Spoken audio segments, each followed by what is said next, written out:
Hey everyone, it's Farmer Caitlin here. I'm here in my backyard because today I'm going to be showing you how to make your very own floral bouquet using things you can find in your backyard too. Ready to get started? Let's go. For this activity, you really only need two tools. First, find some scissors or some garden shears that you can use to cut the flowers. And second, you'll want to find a glass or a jar or a vase, anything that you can fill halfway up with water to put your flowers in and display on your table. And that's it. Let's head outside. Today, we're going to be looking for two types of plants, flowers and foliage. Flowers will add some bright color and some beauty to your bouquet. Foliage is another word for the greenery that goes around your flowers.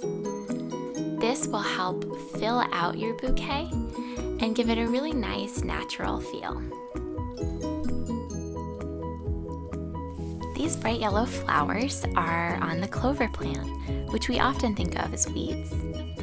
They're very common and very pretty. I think they'll make a really great addition to any bouquet. Let's use some. These bright pink azalea flowers are beautiful.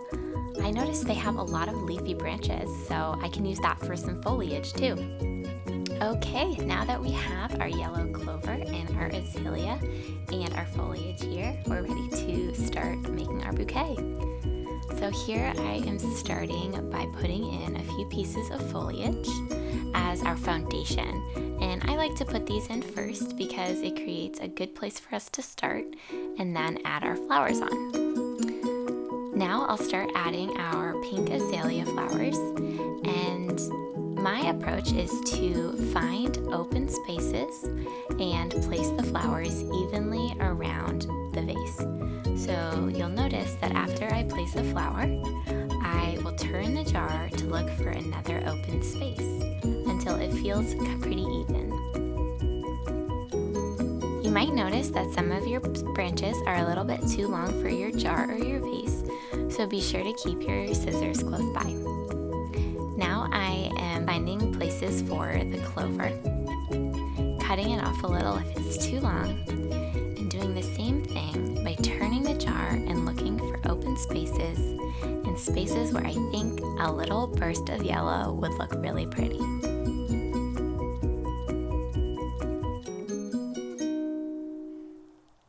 And as you're making your bouquet, the only thing that really matters is that you think it looks really great and it makes you happy. So make any changes that you want as you go along the way, and you'll know you're done when you're happy with how it looks.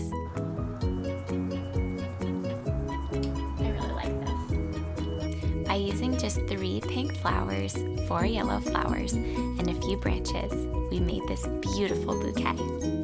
This is what I found in my backyard today. If your home doesn't have many plants, explore your surroundings and see what you find. Just be sure you have permission before cutting anything for your bouquet. If you aren't able to find any flowers or greenery to cut, don't worry. We have a fun art activity on our website where you can still make your own bouquet. Draw in the flowers you'd love to see on this bouquet. What sort of bouquet will you make? I challenge you to make your very own backyard bouquet and to share your photos with us.